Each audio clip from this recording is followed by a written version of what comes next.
នុថេរៈជាទីសក្ការៈញាតិញោមពុទ្ធបរិស័ទជាទីរាប់អានវត្តសាមគ្គីរាំងសីហៅវត្តខ្មែរក្រមស្ថិតនៅក្នុងភូមិទ្រា2សង្កាត់ស្ទឹងមានជ័យខណ្ឌមានជ័យរាជធានីភ្នំពេញ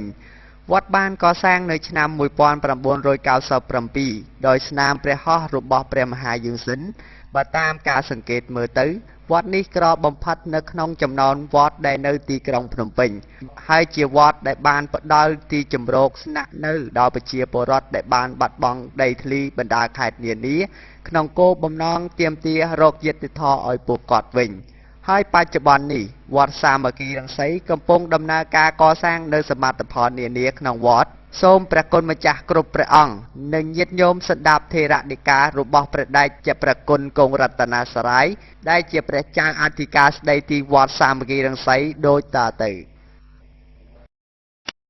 ណៈសូមថ្វាយបង្គំព្រះដេចគុណតើវត្តសាមគ្គីរាំងសី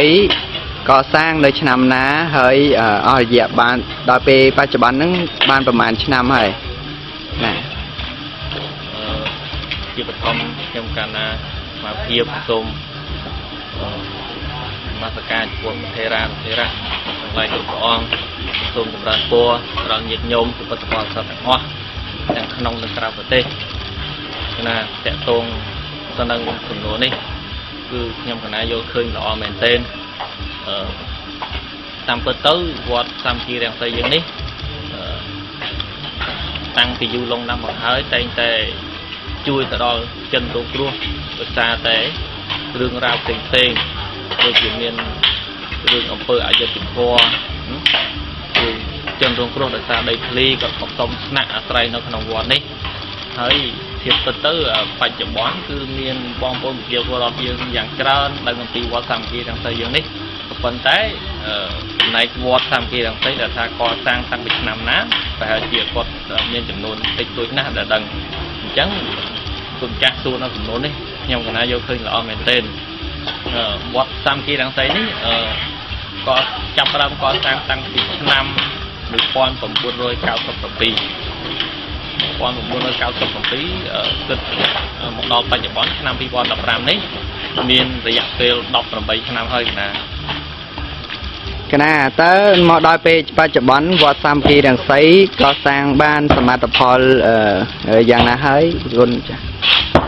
កណាមកដល់សប្តាហ៍នេះឆ្នាំ2015នេះ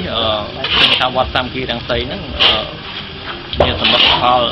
ច្រើនខុសដែរហើយណាដូចជាព្រះវិហារដូចជាសាលាធម្មសភាហើយនឹងគាត់សម្រាប់ប្រសង់លោកគង់នៅហើយ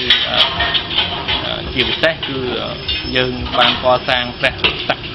សមហាចេតិយសម្រាប់នំកល់នៅសពរបស់ព្រះឧបជាព្រះមហាយើងសិនប្រហែលជាចូលឆ្នាំថ្មីហ្នឹងរួចដល់ហើយណាជាចុងក្រោយយើងឃើញថាវត្តសាមគ្គីរាំងសីនៅការមានការខ្វះខាតជាច្រើនជាងហើយព្រះរាជគុណមានការអំពាវនាវយ៉ាងណាដែរដល់ប្រជាពលរដ្ឋទាំងក្នុងនិងក្រៅប្រទេសណាអរគុណណាមកដល់បច្ចុប្បន្នខ្ញុំកណាកំពុងតែរៀបចំកសាងរោងបាយកសាងរោងបាយថាតែរោងបាយយើងមានរន្តរៀនណាស់មកហើយវានៅពេលដែលខែភាសារៀងមកវាទឹកភ្លេចចក្រានបាយ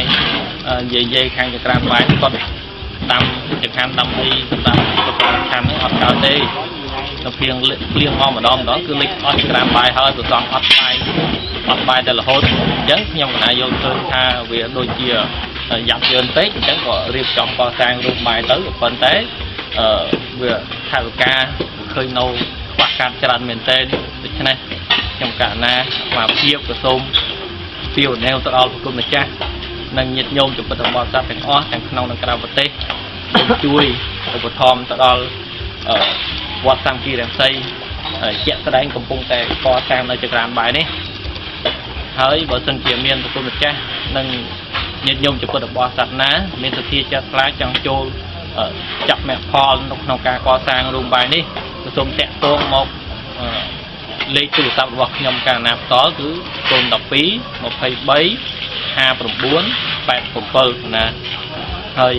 ជាទីបញ្ចប់នេះខ្ញុំកាលណាសូមប្រ កេននឹងជូនពរក្រอบគុណម្ចាស់នឹងញាតិញោមពុទ្ធបរិស័ទទាំងអស់ជួបប្រទេសនៅពុទ្ធពរទាំងឡាយ5ប្រការគឺអាយុវណ្ណៈសុខៈបលៈ8គ្លៀងគ្លៀតឡើយ